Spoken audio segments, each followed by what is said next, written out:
Hello students, good morning. आज हम अपना पाठ 3 शुरू करेंगे, किरमिच की गेंद। आप अपनी बुक निकालिए और बुक में से अपना पाठ 3 निकालिए। किरमिच की गेंद रिमझिम की हमारी जो पाठ्य पुस्तक है उसके अंदर है। मेरे साथ साथ ही आप रीडिंग लगाइए और सुनिएगा भी, इससे आपको ज़्यादा अच्छे से पाठ समझ में आ जाएगा। गर्मी की छुट्टियां थी। दोपहर के समय दिनेश घर में बैठा कोई कहानी पढ़ रहा था। तभी पेड़ के पत्तों को हिलाती हुई कोई वस्तु धम से घर के पीछे वाले बगीचे में गिरी। दिनेश आवाज़ से पहचान गया कि वह वस्तु क्या हो सकती है। जैसे ही कोई वस्तु गिरती है तो हमें आवाज़ से पता चल जाता है कि वह क्या हो सकती है, तो दिनेश भी ऐसे ही पहचान गया। वह एकदम से उठकर बरामदे की चिक सरकाकर बगीचे की ओर भागा। चिक क्या होती है कि बांस के जो सरकंडे होते हैं उनसे बने हुए पर्दे भी हो सकते हैं, उन पर्दे ही होते हैं, उनसे बने हुए दरवाजे, तो उसको सरका के वह बरामदे की ओर भागा, बगीचे की ओर भागा। अरे अरे बेटा, कहाँ जा रहा है? बाहर लू चल रही है, दिनेश की माँ मशीन चलाते चलाते एकदम ज़ोर से बोली। परंतु दिनेश रुका नहीं। उसने पैरों में चप्पल भी नहीं पहनी। जून का महीना था, धरती तवे की तरह तप रही थी। आपको पता है ना, जून के महीने में धरती बहुत ज़्यादा गर्म रहती है क्योंकि सूर्य की गर्मी बहुत तेज़ हो जाती है, इस वजह से। और दिनेश ने चप्पल भी नहीं पहनी थी, तो माँ को बड़ी चिंता हो रही थी। पर दिनेश को पैरों के जलने की भी चिंता नहीं थी। वह वहाँ से आवाज़ आई थी उसी ओर भाग चला। जहाँ से आवाज़ आई थी उसी ओर वह जा रहा था। सामने की क्यारी में भिंडियों के ऊंचे ऊंचे पौधे थे। एक और सीताफल की घनी बेल फैली हुई थी। देखिए स्टूडेंट, इसमें सीताफल की बेल बताई गई है, लेकिन मुझे जहाँ तक याद है सीताफल का पेड़ होता है, तो हो सकता है कोई और भी बेल होती है जिसके जो फल होते हैं उनको सीताफल कहा जाता है। कोई बात नहीं, हम आगे पढ़ते हैं।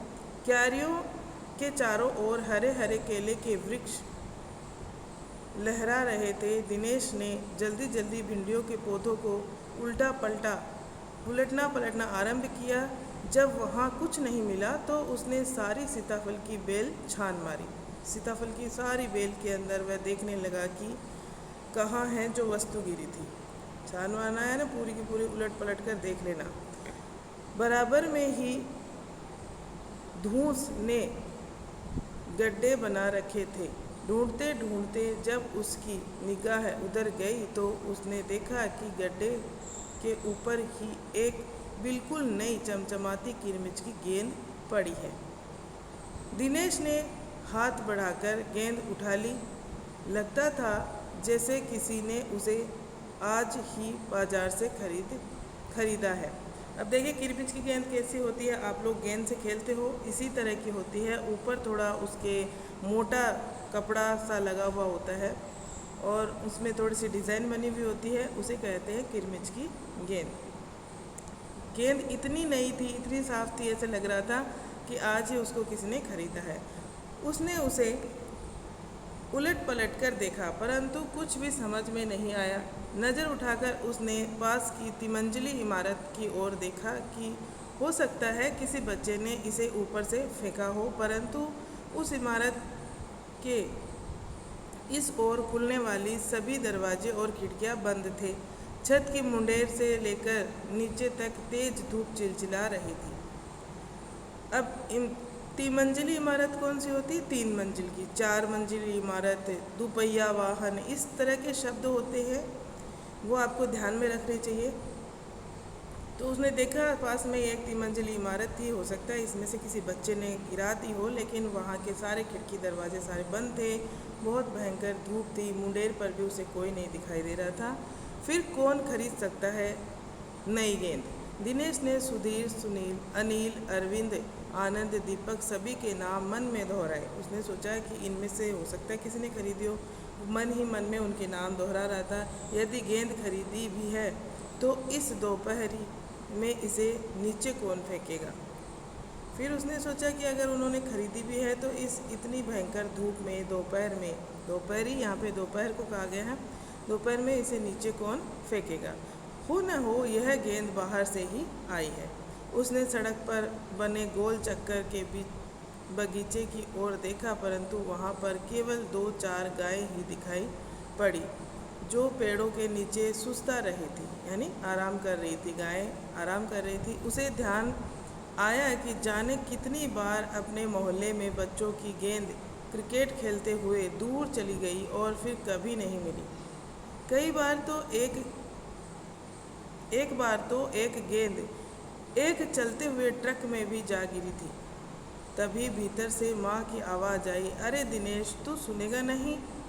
सब अपने अपने घरों में सो रहे हैं और तू धूप में घूम रहा है। गेंद को पाते ही दिनेश के दिमाग में जाने कितने सवाल घूम रहे थे और उसे धूप की भी चिंता नहीं थी, ना ही अपने पाँव के जलने की चिंता थी। लेकिन उसकी माँ ने तभी उसे आवाज़ दे दी। दिनेश गेंद को हाथ में लिए हुए भीतर आ गया। ठंडे फर्श पर बिछी चटाई पर वह लेट गया और सोचने लगा, भले ही यह गेंद मोहल्ले में से किसी की न हो, परंतु ईमानदारी इसी में है कि एक बार सबसे पूछ लिया जाए। दिनेश ईमानदार लड़का था। उसका मन भी बहुत था उस गेंद के ऊपर, उसे बहुत अच्छी लग रही थी, लेकिन फिर भी उसने ईमानदारी के भाव उसके मन में बार बार में आ रहे थे कि मैं सबसे पूछ लूँगा। गर्मी की छुट्टियाँ थी। बच्चों ने खेलने की सुविधा को ध्यान में रखते हुए एक क्लब बनाया हुआ था। उस क्लब में सभी बच्चों के लिए बल्ले थे और गेंद खरीदने के लिए वे आपस में क्लब का चंदा देकर पैसे इकट्ठा कर लेते थे। शाम को सारे बच्चे इकट्ठा हुए। दिनेश ने सभी से पूछा, मुझे एक गेंद मिली है, अगर तुम में से किसी की भी गेंद खोई हो तो वह गेंद की पहचान बताकर गेंद मुझसे ले सकता है। अब देखिए, अगर वो ऐसे ही बोलेगा कि ये गेंद मुझे मिली है और तुम में से किसकी खोई है, तब तो सभी बच्चे बोल देंगे कि हमारी खोई है, हमारी खोई है। तो उसने एक दिमाग लगाया और उसने कहा कि अगर तुम में से किसी की भी गेंद खोई है तो आप उस गेंद की पहचान बता देना कि हमारी गेंद इस रंग की थी, वह ऐसी थी, पुरानी थी, नई थी। इस तरह की पहचान बता के गेंद क्या करना, मुझसे ले लेना। तो यहाँ पे हमने इतनी कहानी जो पढ़ी है, इसमें हमने एक तो ये देखा है कि दिनेश एक ईमानदार बालक था।